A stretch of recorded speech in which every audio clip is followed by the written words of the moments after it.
안녕하십니까. 매일 눈으로 세상의 흐름을 읽어드리는 Y타임스 정세분석의 추구길입니다. 오늘 아주 중요한 이슈를 하나 전해드리겠습니다. 영국의 경제계가 대중국 강경론을 내세우는 정치권 정서와 발을 맞춰가지고 이 중국과의 관계를 단절하고 있다.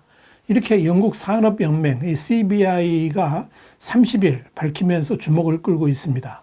이날 토니 댕커 CBI 사무총장은 영국 파이낸셜 타임스하고 인터뷰를 통해서 지금 나와 대화를 나누는 모든 회사라고 그랬습니다. 모든 회사는 중국과 서방과의 관계가 악화될 것으로 예상하면서 자사 공급망을 중국에서 다른 국가로 전환하고 있다. 그러면서 영국 정치인들이 중국과 디커플링, 그러니까 탈동조화된 세상으로 나아가는데 속도를 낼 것으로 예상하기 때문이다. 이렇게 말을 했습니다.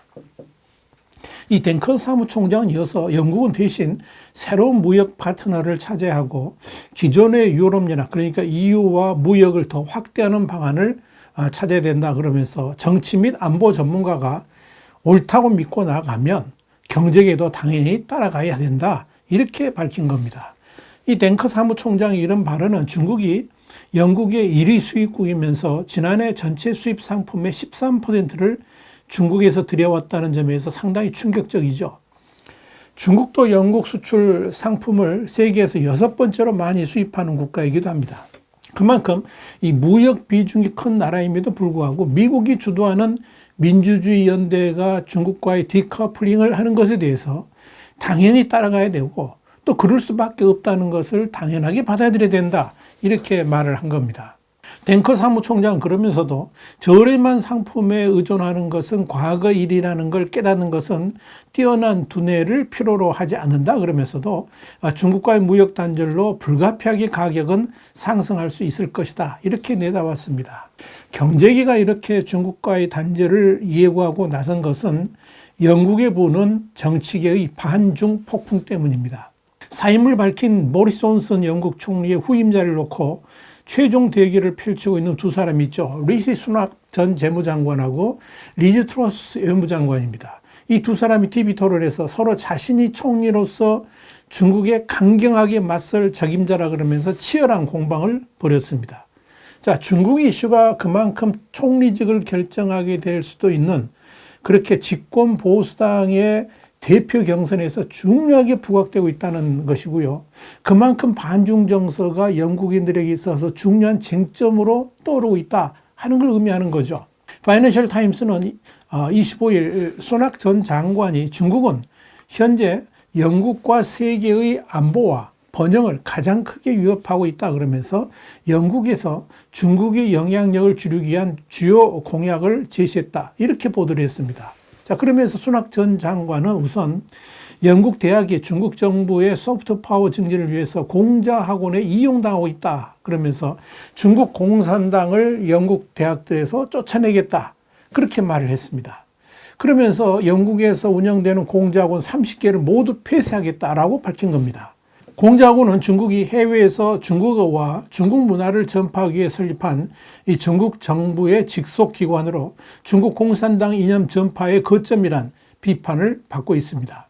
자, 수낙 전 장관은 이와 함께 영국 대학이 해외 기관 등으로부터 5만 파운드, 한 7,900만 원 이상 연구비를 지원받는 경우에 관련 정보를 공개하는 방안을 추진하겠다. 이렇게 계획을 밝혔습니다. 이건 완전히 중국을 겨냥한 거죠. 수낙 전 장관이 이런 공약을 내세운 것은 공자학원 등을 통해서 중국의 자금이 영국의 대학들에 침투해가지고 학문의 자유를 침해하고 있다고 판단하기 때문에 그런 겁니다.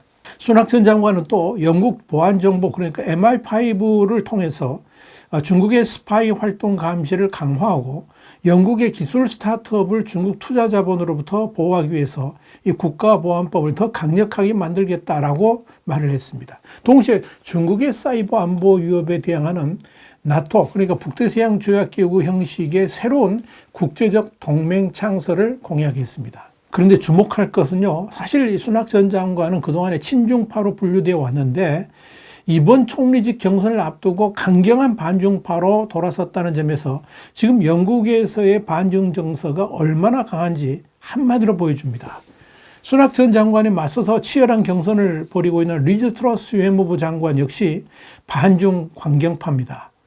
트러스 외무부 장관 측은 수낙 전 장관이 그동안에 중국에 대해서 부드러운 태도를 보였다라고 비판하고 있습니다.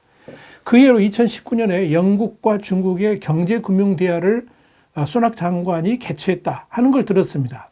이와 관련해서 대표적인 대중 강경파이자 트러스 장관을 지지하는 이언 덩컨 스미스 전 보수당 대표는 지난 2년간 수낙이 중국의 위협에 대응해서 뭘 했느냐라고 공세를 펼쳤습니다.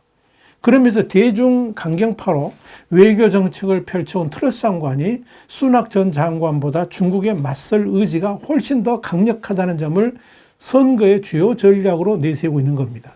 트러스 장관은 한술 더 떠가지고 G579 그러니까 G7이 중국의 위협에 대항하는 경제 나토가 되어야 된다 그러면서 중국이 국제 규범에 따라서 행동하지 않을 경우에 제재를 가할 수 있다는 경고를 보내야 된다라고 주장하고 있습니다. 자, 이렇게 반중 이슈가 선거의 주요 쟁점으로 떠올랐다는 것은 영국 국민들의 분위기가 그렇다는 것을 반증해 주는 거죠. 자, 2명만 남은 영국 보수당의 대표 경선 마지막은 전체 당원 16만 명의 투표로 결정된다는 점에서 당원 표심을 집중 공략하기 위해서 반중 정서를 2번 모두 꺼내들었다. 이렇게 보시면 될 겁니다.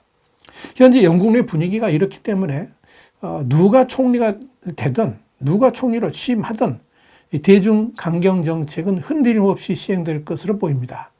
영국 보수당은 22일부터 약 16만 명에 달하는 전체 당원을 대상으로 우편 투표를 실시해서 오는 9월 5일 새 당대표를 선출하게 됩니다. 의원 내각제인 영국은 집권당 당수가 총리를 맡게 되죠. 자, 누가 대표가 되든 40대의 옥스퍼드 출신 총리가 탄생하게 됩니다. 두 사람 모두 옥스퍼드 대학교에서 PP, 그러니까 철학, 정치학, 경제학을 융합한 과정을 PP라고 그러는데 이 PP를 전공했습니다. 40대의 젊은 영국 총리의 등장은 지난 2010년 44살의 총리가 된 데이비드 캐머런 이후에 12년 만의 일입니다. 수낙 전 장관이 당대표가 되면 소수 인종으로는 최초로 영국 총리가 됩니다. 반면에 옥스퍼드 태생의 트러스 장관은 마가렛 대처 1979년부터 90년까지 총리를 재임했죠. 이 대처와 테리사 메이는 2016년부터 2019년까지 총리직을 연임했는데요. 자, 이 이후에 세 번째 여성 총리에 도전하게 되는 겁니다. 외무부 수장으로 러시아와 중국에 대한 강경 대응을 주도했던 트러스 장관은 철의 여인으로 불린 대처 전 총리를 롤 모델로 삼고 있습니다. 한편 리처드 무어 영국 해외정보 그러니까 MI6 국장은 최근 이 에스펀 안보 포럼에서 MI6가 가장 큰 노력을 기울이는 대상이 중국이다 이렇게 밝힌 바 있습니다. 지금 세상은 이렇게 돌아가고 있습니다. 와이타임 정세 분석이었습니다. 다음 시간에 더 핫한 이슈로 여러분을 찾아뵙겠습니다. 감사합니다.